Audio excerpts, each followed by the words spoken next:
Introducing the hosts of Wrestling with Freddie, Jeff Dye, and Freddie Prinze Jr. Ladies and gentlemen, welcome to a brand new episode of Wrestling with Freddie. This week and every week, wrestling with friends, because with me as always is the great one. Oh, sorry, that's the Rock's line. The greatest one, Mr. Jeff Dye. Didn't mean to gimmick and fringe.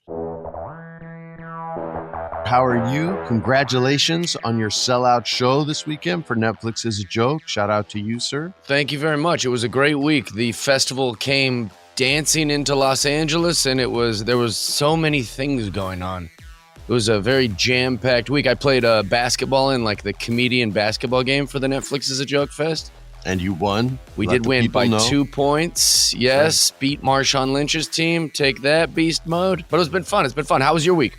Weekend was pretty solid, man. My son had a football game Saturday. They won. He scored a touchdown and caught an extra point. The week before, they had lost by 1 point. He was so bummed out and pissed off. So that was good. And Sunday was Mother's Day. I had a nice Mama's Day. And then we went to see The Fall Guy. And I know this is a wrestling podcast, but that movie's a ton of fun. Nice. And everybody should go see it. It's not Shakespeare, but it's not supposed to be. Right. It is a love story to stunts, and it's directed by a former stunt man. Nice. And it's his wet dream come true. And the two actors, the two leads, are absolutely fantastic. It's super funny. I brought my wife, my 14-year-old, my 11-year-old. They all thought it was appropriate, and they all laughed at all the right parts and went ooh and ah at all the right parts. So can't recommend it enough. Fall Guy, strong recommendation. So all of our listeners are learning, go see Fall Guy. Here's the movie you can save your money and not go see. Ready? I saw a movie this week that made me furious. It was called The Monkey Man.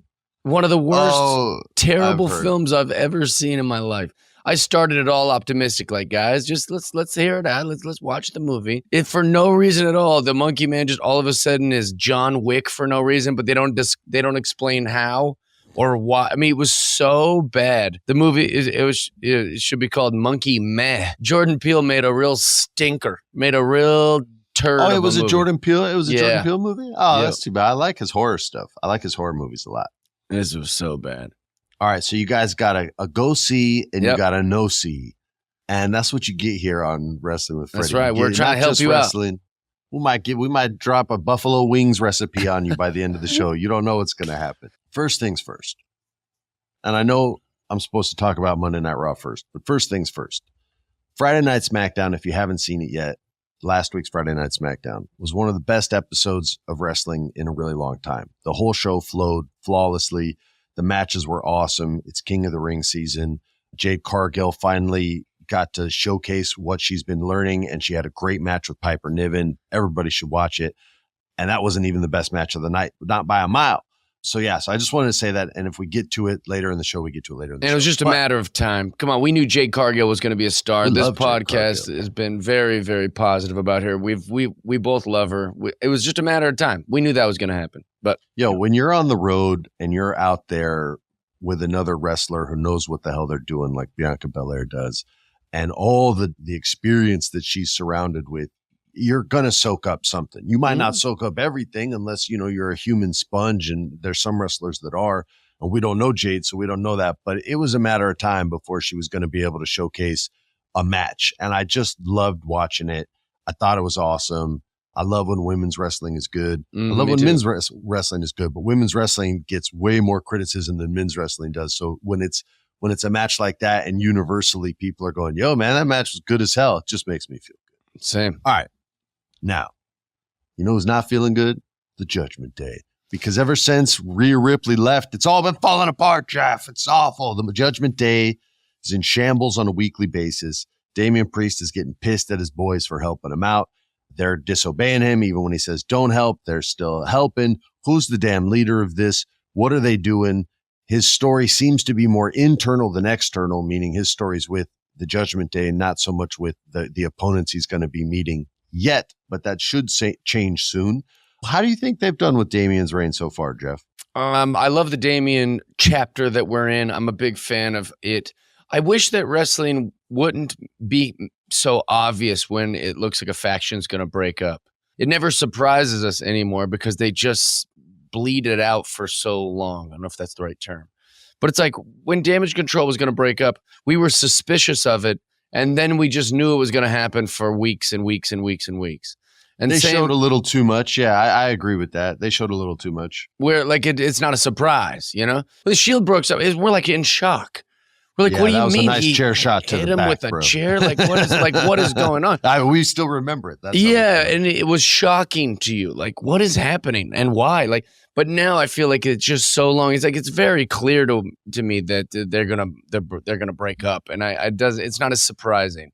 Let me pitch you this, and I think you're dead on with Damage Control. I don't like when the characters in the show don't watch the show, right? Like Bailey clearly overheard the Japanese part of the faction because Dakota was still recovering, so it was Io and Kairi and Asuka, and she could clearly hear them talking shit about her. Mm-hmm. And then it's like those same three women never watched the show and knew that Bailey overheard them. Now they're doing it the exact opposite with the Bloodline. Solo clearly watches the show, and his character is addressing things that happen in the show, like, "Yo, Paul, what the hell's going on?" Yeah. So I like what they're doing in that regard, and they fixed it. But I that was a fumble. But as far as the Judgment Day, let me pitch you this, and you tell me if it saves it for you.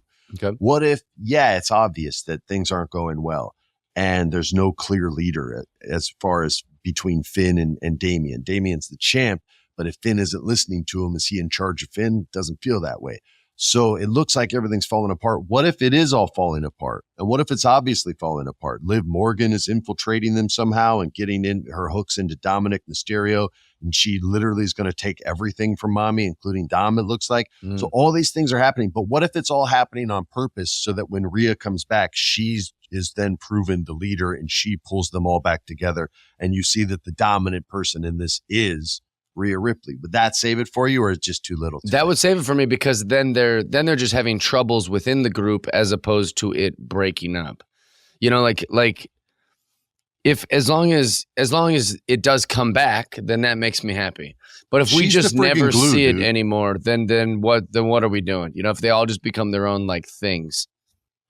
They're not going to just delete it. I hope not. Time is over. That was Vince McMahon stuff where you're like, why am I paying attention to a story when it'll just disappear and never be mentioned again? Mm-hmm. Every single storyline, even the ones that died under Triple H's watch, have all played a part later down the road in later episodes where you see people run into each other again, and that history remains the same. So I think those days are done. I genuinely do, where you're going to not see someone come in and all of a sudden have a different name. Like, I don't think you're going to see Braun Breaker change his name unless it's a storyline thing where he turns super babyface and he's like, "Yo, man, call me Steiner." You know what I mean? Like, he could have that moment. I remember Roman Reigns when he was talking about leukemia. He's like, "My name's Joe and I'm a father." And it was just such like this real moment. So it can happen narratively if it fits the character. But I don't think we're seeing like the Viking Raiders of Minnesota and all, like when they changed their name 10 times. I think all that stuff is done. That might happen in NXT, but not on the main rosters.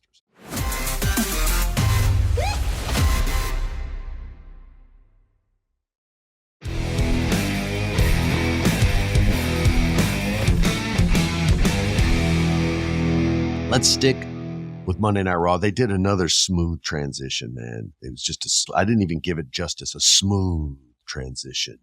When Drew McIntyre's bouncing and CM Punk shows up. And CM Punk drove a really cool old school car. I think it was like Firebird or a Trans Am, something like that. It looked pretty badass. He comes out into the ring, and this is the feud that they're pushing. These are, remember, we're starting new stories since WrestleMania. So these have to have an ignition point, and this is the ignition point where we're trying to get both these guys healthy so they can actually have a match, both guys healthy at the same time. And so they have to tell some narrative story here and keep them away from each other. And I think they've done a really good job of it so far. But he came in the ring, he cut his promo.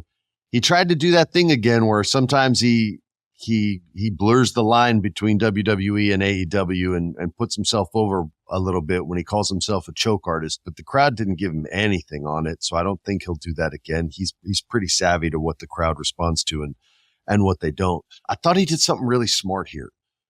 Drew is really active on social media, And he's taken his character successfully into that world, kind of like Matt Cardona has done in the indie world, and uses social media as a part of his character. Matt Cardona will be a guest on our podcast very soon. Once again, a returning guest, so stay tuned for that. But he said during the show, reach out to Drew McIntyre, because I know he's at a stoplight right now getting ready to bitch and moan on social media, and hit him up and tell him what a little bitch ass. I'm rewriting this promo. I don't remember. It's from last Monday. But tell him what a little bitch he is, and tell him I'm not a bitch. And if he isn't a bitch, he'll get his bitch ass back here. And I'm not on Twitter anymore, but that everyone that was watching the show in that moment obeyed that order. Sure. Because he still has a ton of fans. And they all added Drew McIntyre, and now that gets to be a part of the story. And to quote Sam Roberts, in the world of everything counts, and this is the era, the Triple H era, where everything counts. That's such a huge, organic way to bring Twitter, or what is it? It's X now, to bring X into a live television show and vice versa, right? I just thought it was such a smart, unique promo. I thought he did a great job with it. I don't know if they're ever going to be able to have a match because both guys keep getting hurt, or at least CM Punk gets hurt a lot. What'd you think about it, dude? I like it. CM Punk it's nice to have him back. I'm surprised I'm saying that, but it's just nice to have him back in the WWE universe. It feels good on the mic. Yeah. I've been critical of he's kind of a grump, it's hard for me to root for grumps. Sometimes they'll just say a real mean thing. You're like, ah. And then also he seems to feud with all the guys I really love, over the years. It's a character-wise too. Yeah, I'm going, hey, come on, Kevin Nash and you don't get along? I love Kevin Nash. I love Diesel. I wish there was some sort of magical thing that just made wrestlers not get hurt. Can you imagine if there's some sort of magic where it's like a video game? No matter what you do, your wrestlers don't get hurt. Because as much as these people say wrestling's fake and wrestling's fake, you know what is real? All these damn injuries. There are just so many things screwing with the writing room and the storytelling. And it's just it's so sucky that these guys get hurt as often as they do. Well, that's a great transition about guys getting hurt for real, because the match of that night, at least for me, dude, Sheamus and Gunther got in the ring again. These two men, they're both legit. For those who don't watch and just listen, we thank you. But please watch this match. This was like a fight scene from a movie, or a fight that you would just see outside of a bar, because they just beat the living shit out of each other for 15 minutes straight. Dude, it looks so... I don't like saying it looked real because that implies that other people look fake, and I don't think that. The way they choreographed this was so, you know what, man? Lay into me. I'm going to lay into you. We're big guys. We can take it. Let's go. And it was so good. You just look like two guys in Orange County getting in a fight. I think this was the first time I've ever been like, okay, King of the Ring. This is for whatever reason, I've got no real, they're not like my favorites or anything. I'm not I wasn't excited to this till it started. I wasn't going, here we go. Yeah. But then when you watch them just go crazy on each other, I was like, this was so fun. And this is the kind of things you should be wanting to feel to get ramped up to a big pay-per-view or big King of the Ring or Queen of the Ring or WrestleMania or SummerSlam or any of those things. This is the kind of match where you go, okay, I'm all jacked up for this. So I loved it. Dude, I totally agree with you. I've never, ever, except since probably maybe the first King of the Ring, been excited for a King of the Ring tournament. It always seemed corny to me. I hated the throne, the crown, except when King Booker wore the crown, or Booker. When I was a kid, it was a big deal to me, like King Macho and even Mabel. These matches have been so good. And we agree Gunther's winning this tournament. Who do you think's winning? I hope that it's Gunther. I don't know that. I've been, you know how bad I am at predicting this kind of stuff? I'm the absolute worst at this. So I'm not even. I think Gunther's winning. I think he'll look the best in it, even if they make him wear a crown. Please don't make him wear a crown and a cape. Please don't make him wear a crown and a cape. But I just think it suits him. It fits him well. He's definitely on a trajectory towards a world championship. And I just think it would be awesome if he wins. And that match was so freaking good, dude. It was so freaking good. I think Gunther needs a shirt. Like to walk out in? He needs he needs more stuff that he can wear in the ring. He could do the Mike Tyson towel thing. That would look cool. I don't like the just the undies. You know, I've always You been just want him to be critical of that. buffer. You just want him to be buffer. He is buff. What, you want him to wear what? The John Cena denim shorts? You Wear don't want him something, to wear those. you know, like these wrestlers. I like when they got a whole outfit. Like you could hold up Not the a toy tidy and be whities like, are old school, man. They're it's cool. too old school. It's crazy. He looks like Bob Backlund out there. I don't want to see just undies. Come on, man. It was 2 men in undies slapping each other's chest meat. Lot of Thought it was slapping. great. Let's transition, if we can, to Friday Night SmackDown. Look, this is sort of the beginning of a new season storyline-wise. So I don't think Cody has a story yet. But follow me on this, because I think I know where they're going. I don't know with who, but I think I know where they're going. So on its surface, this match doesn't make a lot of sense. Logan Paul versus Cody Rhodes for both belts. It would be weird for either guy to have both belts. I know Triple H did it back in the day, but it just would feel weird storyline-wise because you don't want Cody to take a loss and only lose the U.S. belt, because then it lessens the U.S. belt. He's not going to care as much because he has the world championship anyway.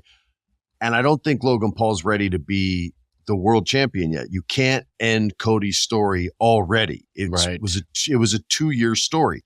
So how do they pull this off, right? In a match, in a not a pay-per-view match, but a premium live event match.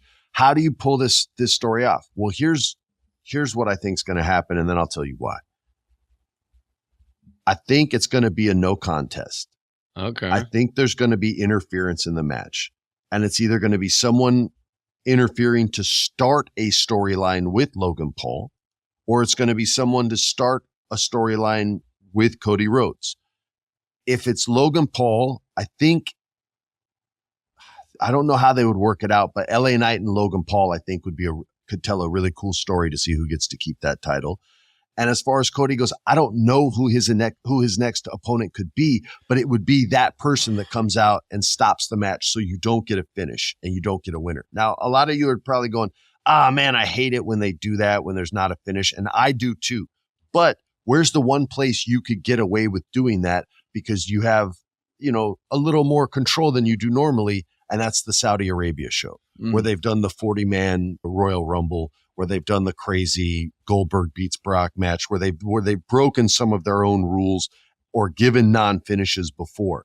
I think this is the time and place for that. And then whoever it is that's interrupting that match is going to be the one that starts the storyline with Cody Rhodes. And then maybe you just do something else with Logan completely. That said, I thought they did okay on the mic together. I don't think Logan's super duper comfortable yet on the microphone. He's starting to be able to interact with the crowd and not get lost as far as where he was in the promo. And he did that well this week, but he's still a little uncomfortable out there. He's still embracing this, but I at least see him, developing and getting a little better.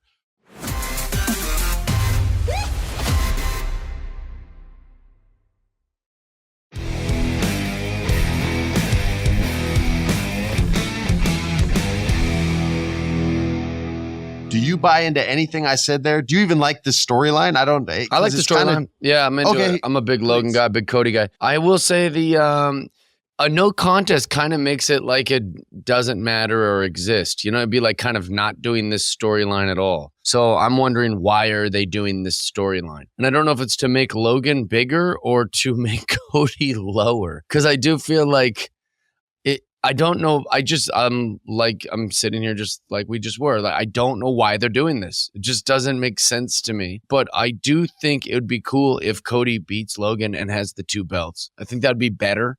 I think it makes Cody a little bit higher. That's the only way Cody, the match can go. It can't go outside of a no contest. I don't see a world where Logan can win the world championship. It'd be crazy already. It'd make no sense. I feel like the fans would go crazy too. It's like in a bad way. In a bad way. Yeah, the fans would be pissed. And so I think it might be cool. Maybe we want to go somewhere different with Logan. Like maybe he's got some different goals or he's got his sights set on something different. So you just put the 2 belts on Cody so it makes Cody a little higher and Logan gets to go in whatever direction that they're envisioning or he's envisioning maybe.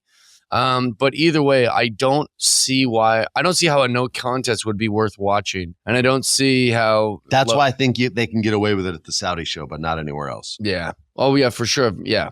I don't know, but I'm hoping that I think it'd be cool if Cody had 2 belts. Let's just strap him up. Let's just give him all the belts. Give him all the belts. Do the cool thing.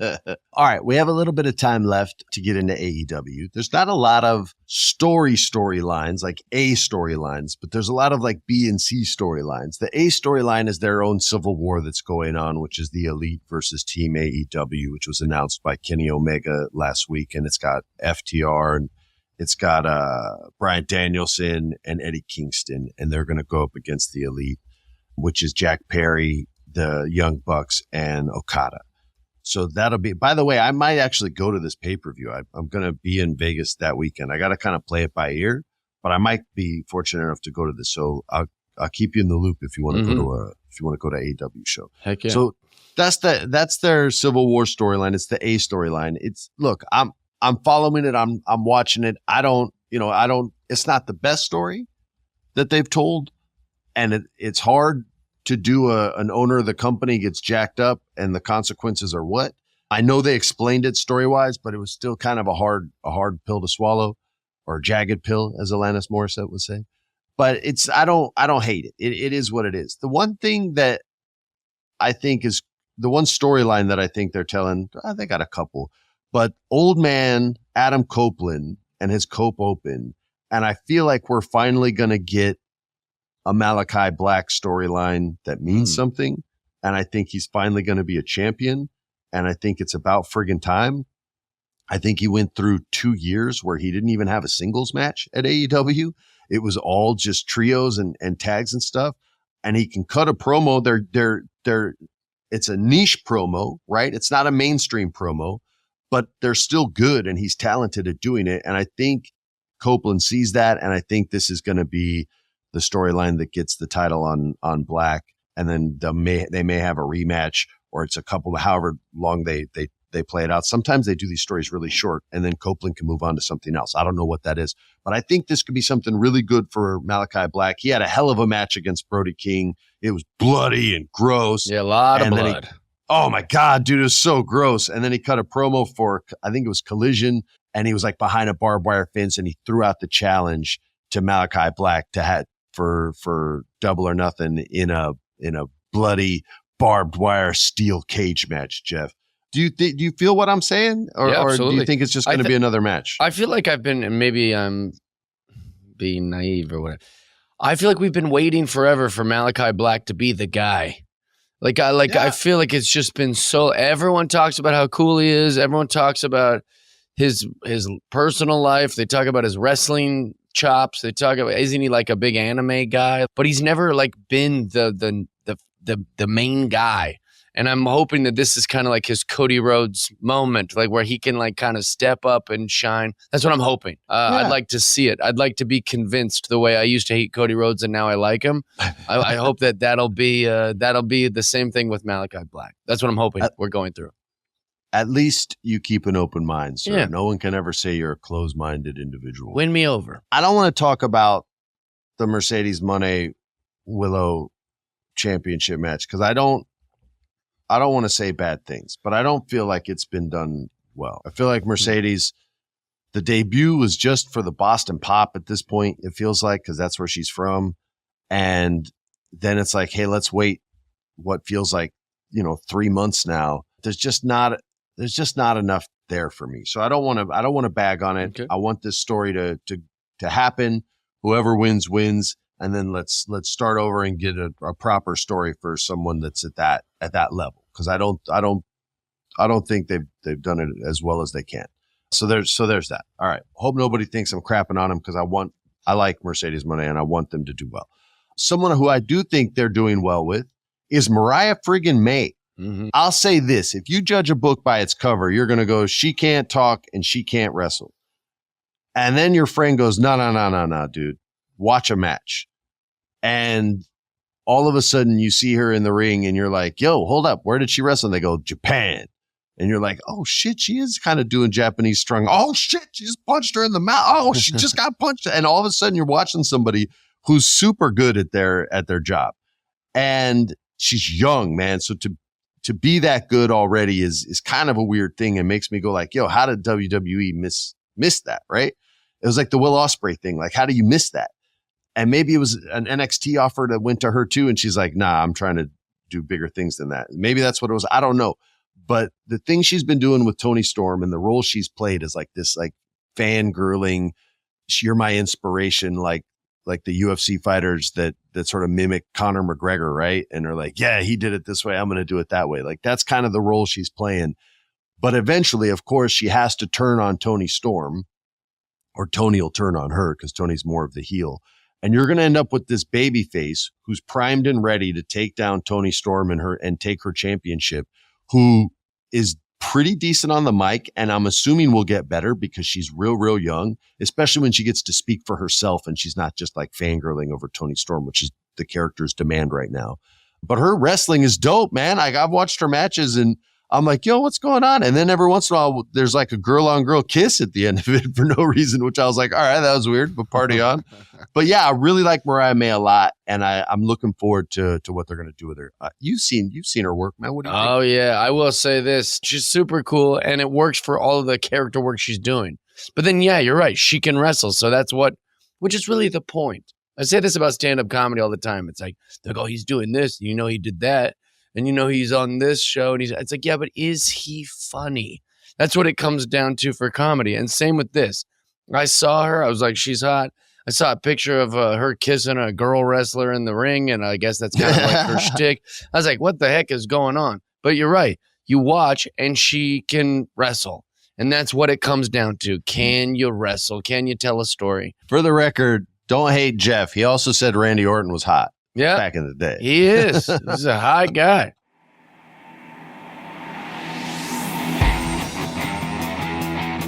We ask you guys to leave us reviews, evil or kind. Shocker, our producer only picks the nice ones.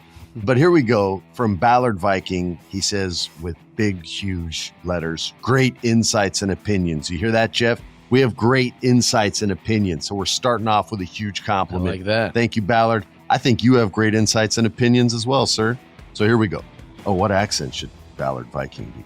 I don't know a Viking accent. I wouldn't even know what that would sound like.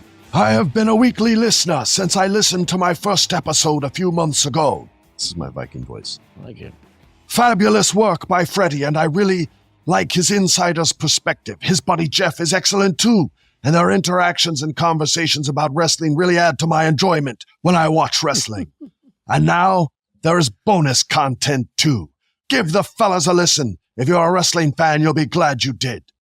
Was my Viking accent. That was good. Just for you, Ballard Viking. I'm sorry I didn't prepare a better accent, but I was on the spot, and real MCs, when they're called upon, always deliver. I love it.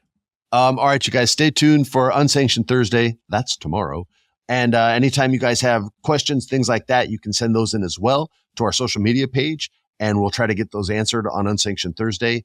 On behalf of my awesome co-host, Jeff Dye, I'm Freddie Prinze Jr. We'll see you guys tomorrow. Peace. This has been a production of iHeart's My Cultura Podcast Network. For more podcasts from iHeartRadio, visit the iHeartRadio app, Apple Podcasts, or wherever you listen to your favorite shows.